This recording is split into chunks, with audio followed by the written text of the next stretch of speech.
정부가 영세 자영업자에게 1조 5천억 원을 저금리로 지원합니다. 새누리당이 발의할 예정인 금산분리 규제 강화 법안에 대해 재계가 반발하며 논란이 커지고 있습니다. 국내 100대 기업 등기이사의 1인당 평균 연봉은 8억 5천만 원이며 직원 평균 임금은 5,700만 원인 것으로 집계됐습니다. 수입 화장품의 국내 가격이 선진국들보다 훨씬 비싼 것으로 나타났습니다. 시청자 여러분 안녕하십니까? 생경제 현장의 최은정입니다. 코스피 지수가 선물옵션 동시 만기를 무사히 넘긴 것으로 나타났습니다. 오늘 국내 증시가 강보합으로 거래를 마쳤는데요. 한동훈 기자 연결해 자세한 마감 시황 들어봅니다. 안녕하세요.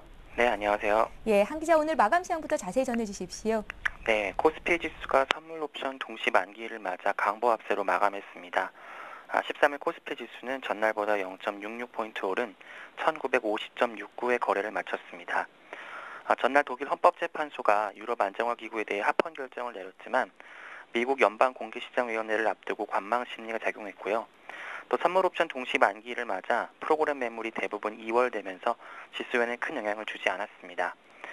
기관과 개인이 각각 1,112억 원, 232억 원치를 내다 팔았지만 외국인이 1,281억 원치를 순매수하면서 지수 상승을 견인했습니다. 프로그램 매매는 81억 원 매수 5위를 기록했습니다. 업종별로는 의료, 정밀, 전기가스업, 통신업, 의약품 등이 상승했고요.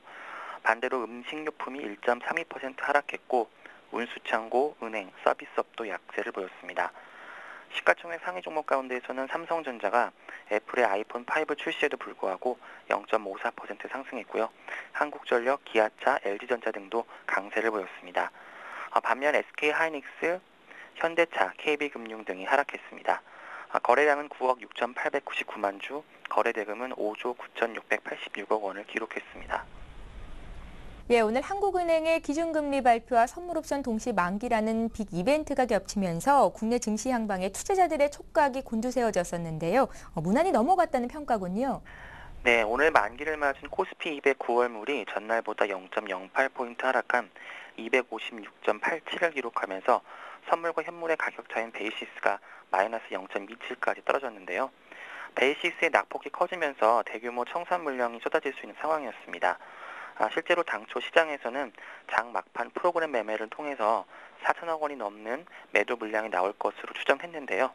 그러나 외국인과 기관이 선물을 각각 1,059계약, 1,202계약 순매수하면서 베이시스 격차 확대를 막았고요. 프로그램 매매가 81억 원 매수 5위를 기록해 지수 하락을 막았습니다. 최창기 우리투자증권연구원은 오늘 외국인들이 선물 만기 물량을 상당수 롤오버 만기 연장을 하면서 또 미 연방공개시장위원회 회의에서 긍정적 결과가 나올 것이라는 기대감이 커지면서 이벤트 데이가 무난히 지나갔다고 분석했습니다. 특히 이날 한국은행이 시장의 예상을 깨고 기준금리를 동결한 점도 긍정적으로 작용했는데요. 한국은행 금융통화위원회는 이날 오전 정례회의를 열고 기준금리를 현재 연 3% 수준에서 동결하기로 했습니다. 보통 기준금리가 인하가 되면 증시에 호재로 작용하지만 현 상황에서는 오히려 경기 둔화 시그널을 줄 수 있기 때문에 증시에 악재로 작용할 가능성도 있었는데요. 실제로 지난 7월 12일 13개월 만에 금통위가 기준금리를 인하하자 국내 증시가 2% 넘게 하락한 적도 있었습니다. 신동준 동부증권연구원은 보통 기준금리 인하는 증시에 호재로 작용하지만 현재와 같은 상황에서는 오히려 경기 둔화 시그널을 줄 수 있기 때문에 금리 동결이 오히려 증시에 플러스로 작용했다고 말했습니다. 예, 오늘 한국은행이 기준금리를 동결하면서 보험주가 강세를 보였었죠. 예, 유가증권 시장에서 보험업종이 0.43% 상승했는데요. 코리안리, 동부화재, 하나손해보험 등의 상승폭이 컸습니다. 이 밖에 롯데손해보험, 현대해상, LIG손해보험, 삼성생명, 삼성화재 등 보험주들이 일제히 강세를 보였습니다. 이처럼 보험주들이 강세를 보인 것은 예상을 깨고 기준금리가 동결되면서 보험주들의 수익이 개선될 것이란 전망이 확산됐기 때문입니다. 보통 기준금리 인하는 은행, 보험, 금융주들의 악재로 작용하는데요. 이치영 이트레이드증권연구원은 국내 보험사들의 운용자산 중 약 70%는 채권과 대출 등 금리부 자산으로 운용하고 있어서 시중금리 추이에 따라 자산 운용 이익이 좌우되는 모습을 보인다면서 시장에서 기준금리 인하를 예상했던 것과 달리 동결이 되면서 호재로 작용해 주가가 반등한 것이라고 설명했습니다. 다만 보험주가 장기적으로 상승 추세를 이어가기는 어려울 것으로 보입니다. 이치영 연구원은 이번 기준금리 동결로 일각에서는 현재 금리 수준을 바닥으로 보는 시각도 있는 것 같다면서 하지만 장기적으로 저금리 기조가 이어질 것으로 전망돼 보험사들의 가파른 이익 증가를 기대하기는 여전히 어렵다고 말했습니다. 예, 오늘 증시 관련 소식 한동훈 기자에게 들어봤습니다. 고맙습니다. 네. 예, 오늘 오전에 한국은행이 금융통화위원회를 열고 기준금리를 동결시켰습니다. 주요 뉴스를 듣기에 앞서서 관련 내용과 함께 향후 전망 자세히 들어보겠습니다. 기준금리가 두 달째 3%로 동결됐습니다. 한국은행은 오늘 오전 금융통화위원회를 열어 기준금리를 연 3%로 유지했다고 밝혔습니다. 금통위는 지난 7월 기준금리는 0.25%포인트 내렸으며 이후 두 달째 금리를 동결했습니다. 이번 달 기준금리 동결은 만장일치로 이뤄졌습니다. 국내 경기가 급내하는 와중에도 금리를 내리지 않는 이유는 유럽과 미국의 경제정책 방향과 효과를 좀 더 지켜보자는 판단이 작용한 것으로 풀이됩니다. 국제금융시장에서는 글로벌 경기 둔화 우려에도 불구하고 미 연준의 추가적인 양적 완화 실시 기대, 지난 9월 6일의 ECB의 국채 매입 계획 발표 등에 힘입어 불안 심리가 다소 진정되었습니다. 이에 따라 글로벌 주가가 전월에 이어 상승하였고 스페인, 이탈리아 등 유로 지역 국가 채무 이원 국가의 CDS 프리미엄과 국채 금리가 큰 폭으로 하락하였습니다. 금융통화위원회는 앞으로 세계 경제의 회복세가 매우 완만할 것으로 예상하며 유로 지역 재정 위기의 실물 경제 파급 및 미국의 급격한 재정 긴축 현실화 가능성 등으로 세계 경제 성장의 하방 위험이 큰 것으로 판단하고 있습니다. 7월의 금리 인하 효과도 좀 더 지켜봐야 한다는 게 한국은행의 입장입니다. 또 최근 정부가 내놓은 5조 9천억 원 규모의 경기부양책은 한은이 한두 달 더 지켜볼 수 있도록 시간을 벌어줬다는 분석입니다. 특히 오늘 밤 미국 연방공개시장위원회가 추가 양적 완화 여부를 결정할 예정이어서 그 결과도 주목됩니다. 만약 미국이 양적 완화를 실시할 경우 시중금리가 자연스럽게 떨어질 가능성이 있기 때문입니다. 그러나 수출도 둔화되고 내수 경기가 급냉하는 상황에서 전문가들은 연내 기준금리 인하는 불가피하다고 보고 있습니다.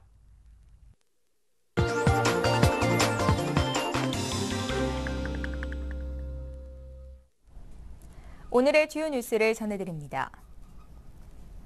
정부가 영세 자영업자에게 1조 5천억 원을 저금리로 지원합니다. 기획재정부와 한국은행은 저신용 저소득 영세 자영업자를 대상으로 1조 5천억 원 범위에서 고금리 대출을 저금리 대출로 바꿔주는 서민금융을 시행한다고 밝혔습니다. 기재부와 한은은 가계부채 취약계층의 금리 부담을 덜어주기 위해 이 같은 전환대출을 시행한다고 설명했습니다. 오는 10월부터 신용등급 6에서 10등급, 연소득 4,500만 원 이하의 영세 자영업자는 자신이 보유한 연 20% 이상 고금리 대출을 평균 11% 수준의 저금리 대출로 전환할 수 있게 됩니다. 정부는 이번 조치로 약 15만 명 정도의 자영업자가 1인당 1,350만 원가량의 이자 경감 혜택을 볼 수 있게 된다고 추산했습니다. 새누리당이 발의할 예정인 금산분리 규제 강화 법안에 대해 재계가 반발하며 논란이 커지고 있습니다. 새누리당은 비금융 계열사의 금융회사 의결권 제한, 금융사의 대주주 자격 요건 유지 의무화, 중간 금융지주회사 도입 등을 주요 내용으로 하는 금산분리 규제 강화 법안을 마련해 오는 정기국회에 제출할 방침입니다.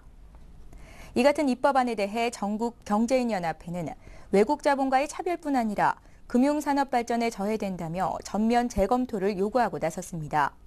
정경련은 의결권을 제한하면 적대적 M&A에 노출될 수밖에 없다고 주장했습니다. 또 중간 금융지주회사 도입은 세계적인 추세에 어긋나며 금융사 대주주 자격 요건 강화는 경제 연자제와 다를 바 없다고 정경련은 반발했습니다. 국내 100대 기업 등기이사의 1인당 평균 연봉은 8억 5천만 원이며 직원 평균 임금은 5,700만 원인 것으로 집계됐습니다. 금융감독원 전자공시시스템에 따르면 대기업들 가운데 등기이사 연봉이 가장 높은 곳은 삼성전자로 109억 원이며 그 뒤를 35억 원인 삼성 SDI, 30억 원인 CJ제일제당이었습니다. 직원 연봉이 가장 많은 기업은 현대차로 8,900만 원이었습니다. 8,400만 원인 기아차가 그 뒤를 이었으며 현대모비스 8,300만 원, 한라공조 7,900만 원, 삼성전자 7,800만 원 순이었습니다. 대기업과 중소기업 직원 간의 임금 격차도 큰 것으로 나타났습니다. 올해 6월 말 현재 중소기업의 평균 월급은 265만 원으로 대기업 417만 원의 63.7%에 불과했습니다. 수입 화장품의 국내 가격이 선진국들보다 훨씬 비싼 것으로 나타났습니다. 서울 YWCA가 수입 화장품 가격을 각국의 물가 수준을 고려해 비교한 결과 판매 가격이 주요 8개국 중 한국이 가장 비싼 것으로 나타났습니다. 백화점 판매 가격은 한국을 100으로 봤을 때 일본은 71.0, 이탈리아 68.0, 독일 65.9 수준인 것으로 나타났습니다. 인터넷 쇼핑몰과 면세점 가격 역시 한국이 다른 나라에 비해 최소 20% 이상 비싼 것으로 조사됐습니다. 립스틱의 경우 수입 가격은 평균 4,673원인데 국내 백화점 소비자 가격은 36,000원으로 약 8배에 달했습니다. 볼라벤급 위력을 지닌 16호 태풍 산바가 북상하고 있습니다. 기상청에 따르면 16일부터 전국이 태풍 산바의 영향권에 접어들면서 비바람이 몰아칠 전망입니다. 태풍 산바는 오늘 오전 9시 현재 필리핀 마닐라 950km 해상에서 시속 12km의 느린 속도로 북서진하고 있습니다. 산바는 수온이 높은 해역을 지나면서 힘을 키워 16일쯤에는 시속 155km, 강풍 반경 450km의 강한 중대형 태풍으로 발달할 예정입니다. 산바는 17일쯤 제주도에 근접할 경우 태풍 볼라벤이나 2007년 제주도를 강타한 태풍 나리와 비슷한 강도를 보일 것으로 예측되고 있습니다. 많은 분들이 기다리던 아이폰 5가 드디어 공개가 됐습니다. 스마트폰 시장을 둘러싼 경쟁이 더욱 치열해질 것으로 예상이 되는데요. 오늘 관련된 소식은 유주희 기자 연결해 들어봅니다. 안녕하세요. 안녕하십니까? 예, 아이폰 4나 아이폰 4S에 비해서 어떤 점이 달라졌습니까? 오늘 새벽에 애플이 아이폰 5를 공개했는데요. 일단 예측한 대로 4세대 LTE 통신망을 지원합니다. 외향에서는 달라진 크기가 눈에 띄는데요. 아이폰 4S까지는 3.5인치를 고수했지만 아이폰 5는 가로 길이를 늘려 4인치로 커졌습니다. 화면 비율이 3:2에서 16:9가 되면서 동영상을 보기가 더 좋아졌고요. 한 화면에 더 많은 정보를 담을 수 있게 됐습니다. 그러면서도 두께는 아이폰 4S보다 18% 얇아졌고 무게도 112g으로 20% 줄었습니다. 무게는 삼성전자의 갤럭시 S3보다 21g 가볍습니다. 스마트폰의 두뇌라고 할 수 있는 AP 칩셋은 요즘 대부분의 최신 스마트폰에 탑재되는 쿼드코어는 아니지만 이전 제품에 비해 2배 빠른 속도를 자랑합니다. 아이폰 5는 미국 등 9개국에서 1차로 출시될 예정이고요. 가격은 용량에 따라 $199에서 $399로 전 제품과 동일합니다. 예, 전반적으로 놀랄 만큼 달라진 부분은 없다는 평가 같은데요. 예, 디자인이나 기능 면에서 크게 새로운 점은 없다는 평가입니다. 월스트리트 저널은 아이폰 5가 전 제품들보다 진화하긴 했지만 대약진을 하지 못했다고 지적했는데요. 이와 함께 월스트리트 저널은 구글과 삼성전자의 합작품인 갤럭시 넥서스 등 최신 안드로이드 스마트폰의 새로운 기능들을 언급하며 아이폰 5에는 이 같은 혁신적인 기능이 없다고 분석했습니다. 다만 그럼에도 불구하고 아이폰 5의 판매량은 상당할 것으로 전망되는데요. 미국 애널리스트들은 아이폰 5가 출시 직후 첫 주에만 1,000만 대, 3개월 내로 4,500만 대를 판매할 것으로 내다보고 있습니다. 예, 그렇다면 우리나라에는 언제 어느 이동통신사를 통해서 출시가 되는 걸까요? 우리나라는 애플이 공개한 1, 2차 출시국에 포함되지 않아 구체적인 날짜는 추정하기 어려운데요. 이동통신사 관계자들은 대부분 내달 중으로는 국내에도 출시가 될 것으로 보고 있습니다. 또 SK텔레콤과 KT를 통해 동시에 출시되는데요. 아이폰 5가 SK텔레콤과 KT의 LTE 주파수를 지원하는 덕분입니다. 이에 따라 두 통신사의 가입자 확보 경쟁이 치열할 것으로 예상됩니다. 해외 출시 국가들과 마찬가지로 아이폰 5의 국내 가격도 이전 제품과 동일할 전망입니다. 예, 그렇다면 아이폰 5가 삼성전자와의 특허 분쟁에도 어떤 영향을 미칠지가 주목될 것 같은데요. 삼성전자가 LTE 특허를 세계에서 가장 많이 보유하고 있다던데 전망은 어떻습니까?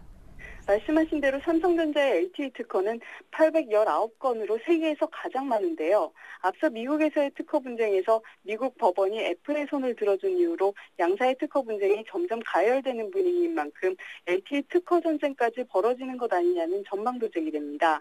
하지만 삼성전자가 애플에 부품을 공급하는 협력사 관계이기도 한 만큼 새로 특허 분쟁을 벌이기가 어렵지 않겠느냐는 분석도 나오고 있습니다. 삼성전자는 이에 대해 아직 정해진 게 없다는 입장이고요. 그보다는 이달 말 갤럭시 노트 2를 출시해 아이폰 5와의 경쟁에 전념할 것으로 보입니다. 예, 지금까지 정보산업부의 유주희 기자였습니다. 말씀 잘 들었습니다. 감사합니다.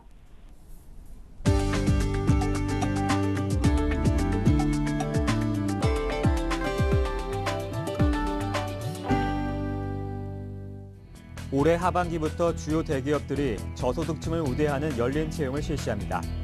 보건복지부 인치민 장관 주재로 열린 간담회에서 삼성과 LG, 한화, 두산, 롯데, SK, 포스코 등 7개 그룹 계열사 임원들과 만나 저소득층 취업 지원 방향을 논의했습니다. LG와 롯데, 삼성, SK, 포스코는 하반기 신입사원 공채 시 기초수급자나 차성인 계층에게 가산점을 주거나 별도 채용 비율을 설정할 계획이라며 삼성은 대졸 신입사원의 5%를 저소득층을 선발하기로 했습니다. 기업들은 이 같은 열린 채용이 스펙보다는 다양성과 인성을 높게 보는 최근 인재 채용 추세라고 밝혔습니다. 국내 토종 사모펀드인 보고펀드가 두산그룹 계열사로부터 외식업체 버거킹을 인수합니다. 투자은행 업계에 따르면 보고펀드는 두산그룹 측과 버거킹을 1,000억 원 안팎에 인수하는 협상을 마치고 양해각서를 체결할 예정입니다. 보고펀드는 당초 버거킹과 KFC를 모두 인수할 계획이었으나 KFC는 인수 대상에서 제외됐습니다. 두산그룹은 식품과 외식 브랜드로는 마지막으로 남은 KFC도 시간이 걸리더라도 매각할 방침이라고 밝혔습니다.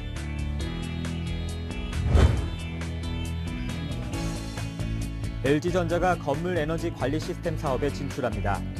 LG전자는 국토해양부와 에너지관리공단이 주관하는 2012년도 건물 에너지 관리 시스템 시범 사업의 사업자로 선정됐다고 밝혔습니다.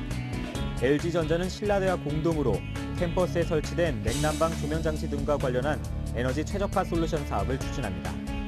LG전자 관계자는 이번 시범 사업 성과를 토대로 전국 주요 대학으로 스마트 그린 캠퍼스 사업을 확대해 나갈 방침이라고 말했습니다.